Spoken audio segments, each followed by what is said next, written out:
Ende Oktober bringt Amazon auch endlich mal den Echo mit nach Deutschland, beziehungsweise dann auch in die UK noch mit auf den Markt. Und da ich meinen jetzt schon so seit 1,5 Jahren habe und nutze, vielleicht wäre es mal Zeit an eine Art Review.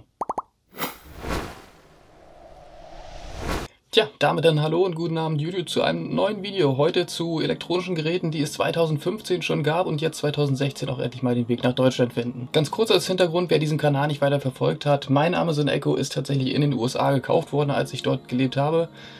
Ich wollte eigentlich auch schon seit Ewigkeiten einen Review dazu machen, allerdings, ja, Planänderungen und Festplattenabstürze haben das Ganze dann doch irgendwie so ein bisschen verhindert. Aber gut, ein bisschen was von dem Videomaterial konnte man immerhin noch retten und das seht ihr jetzt dann hier auch nebenbei, vielleicht immer mit eingeblendet. Vielleicht am Anfang mal ganz kurz zum Gesamteindruck des Gerätes. Wir haben natürlich einen Lautstärkeregler, zwei Knöpfe, einerseits zum Muten, andererseits für ja, weitere Bedienfunktionen, die sich mir nicht unbedingt immer erschließen, aber beispielsweise kann man damit den Wecker dann ausstellen. Kann ganz praktisch werden. Ansonsten haben wir Mikrofone oben eingebaut, 7 Stück an der Zahl, und ansonsten ist Amazon Echo nur noch ein einziger Lautsprecher. Der Lautsprecher ist gar nicht so schlecht, also man kann ihn auch ordentlich laut mit aufdrehen, ohne dass der Ton komplett scheiße klingt. Es ist aber auch keine High-End-Anlage. Also wer wirklich viel Musik hören will, vielleicht dann doch den Echo Dot kaufen. Der ist ein bisschen kleiner, hat keinen Lautsprecher und kann dann an die Heimanlage angeschlossen werden.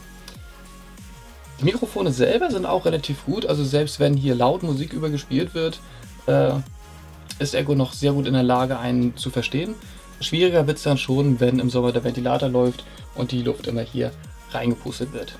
Ansonsten bin ich insgesamt relativ beeindruckt von dem Gerät. Spracherkennung funktioniert eigentlich relativ gut.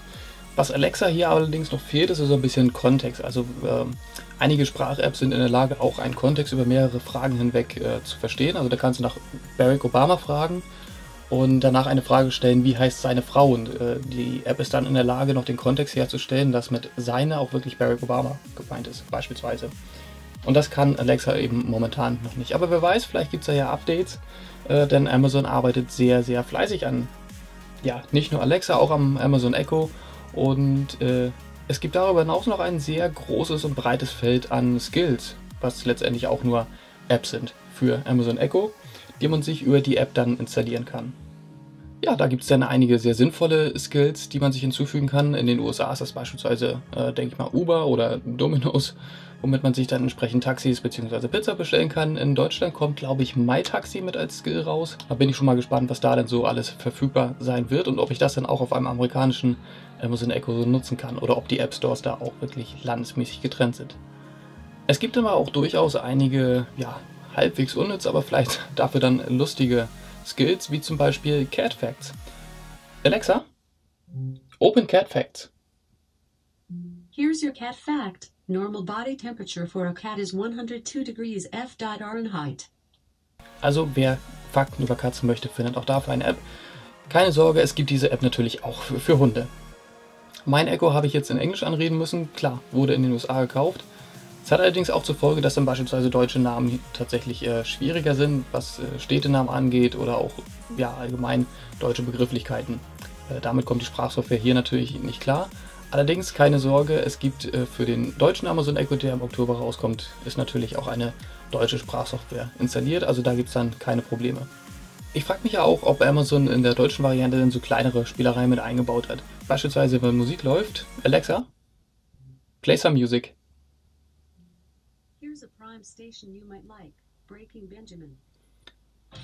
Dann kann ich auch sowas sagen wie Alexa, shut up. Und dann hält Alexa die Schnauze. Und da fragt mich, wird beispielsweise halt die Schnauze mit unterstützt werden in der deutschen Sprachvariante. Aber man sollte natürlich immer nett zueinander sein, insofern Alexa, I'm sorry. Sie ist glücklich. Vielleicht jetzt aber mal zu der eigentlich wichtigsten Frage, wie nutze ich Amazon Echo jetzt eigentlich im Alltag?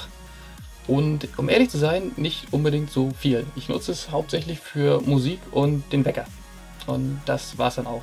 Dazu sei aber auch gesagt, dass ich so weiter keine Smart Devices hier irgendwie bei mir habe, die ich steuern würde. Und ich kann mir gut vorstellen, wenn beispielsweise die Glühbirnen auch ja, smarte Glühbirnen wären oder welche, die sich per WLAN steuern lassen, dann kann ich mir schon vorstellen, dass ich Amazon Echo auch wesentlich mehr nutzen würde, um hier das Licht ein- und auszuschalten. Weil ich merke zum Beispiel immer, wenn ich schon das Zimmer hier verlasse und die Musik läuft noch, ist es wesentlich einfacher zu sagen, Alexa Stop, als jetzt irgendwo hinzugehen und die Anlage tatsächlich auszudrücken. Man spart einfach so ein paar Sekunden, macht den Tagesablauf angenehmer. Und ich glaube, gerade in diesem Smart Home Bereich liegt die Zukunft von Geräten wie Amazon Echo oder auch dem Google Home, was demnächst irgendwann vielleicht nochmal veröffentlicht werden soll. Schauen wir mal, was dabei noch so rumkommt. Aber letztendlich als Fazit, würde ich den Kauf von Amazon Echo empfehlen?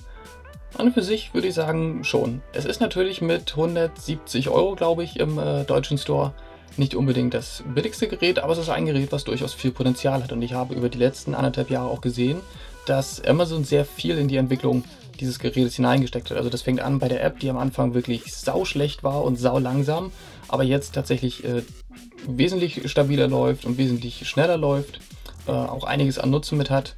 An Musikdiensten war natürlich anfangs nur Amazons Musikdienst mit verfügbar.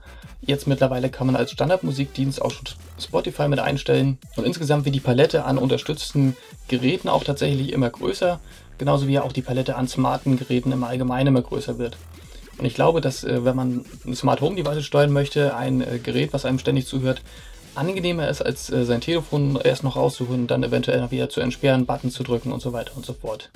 Ganz kurz sei auch noch erwähnt, das Ding hört immer zu. Amazon sagt zwar, dass nur nach dem Keyword entsprechende Soundschnipsel auf die Server hochgeladen werden, aber ich weiß nicht, ob ich dem so hundertprozentig trauen kann. Ich hatte hier auch schon Gelegenheiten, wo ich dann plötzlich kein Internet mehr hatte und dann das Gerät auch auf das Keyword Alexa nicht mehr hören konnte. Insofern, ich kann Amazon Echo empfehlen. Ich finde es ein sehr gutes, sehr gelungenes Produkt, in dem noch viel Entwicklung und auch ein Entwicklungspotenzial drin steckt. Wie viel Nutzen ihr davon habt, hängt natürlich von eurer eigenen Nutzung. Nutzt ihr viel Smart Home? Ihr könnt beispielsweise auch mit IFTTT noch eigene Rezepte wieder erstellen und das Ganze mit einer Vielzahl von anderen Services noch mit vernetzen. Insofern, Möglichkeiten sind viele da. Ich würde fast sogar zum Amazon Echo Dot raten, dem kleineren Gerät. Das ist einerseits günstiger, andererseits könnt ihr es an eure eigene Anlage mit anschließen. Und wenn ihr noch weitere Fragen zum Amazon Echo habt, dann stellt ihr doch gerne unten in die Kommentare und ich kann sie dann dort oder vielleicht auch in einem weiteren Video noch weiter beantworten. Und insofern, wenn ihr interessiert seid, ich habe euch aktuelle Links natürlich noch im Blogartikel mit verlinkt, findet ihr da oben in der Ecke. Ansonsten würde ich sagen, ihr könnt hier links und rechts von mir noch weitere Videos und Reviews euch mal mit ansehen oder ihr abonniert da oben und wartet einfach aufs nächste Video, was demnächst kommen wird. Und ansonsten würde ich sagen, wir sehen uns in diesem nächsten Video. Bis dahin, macht's gut. Ciao. In Oktober bringt Amazon. In Oktober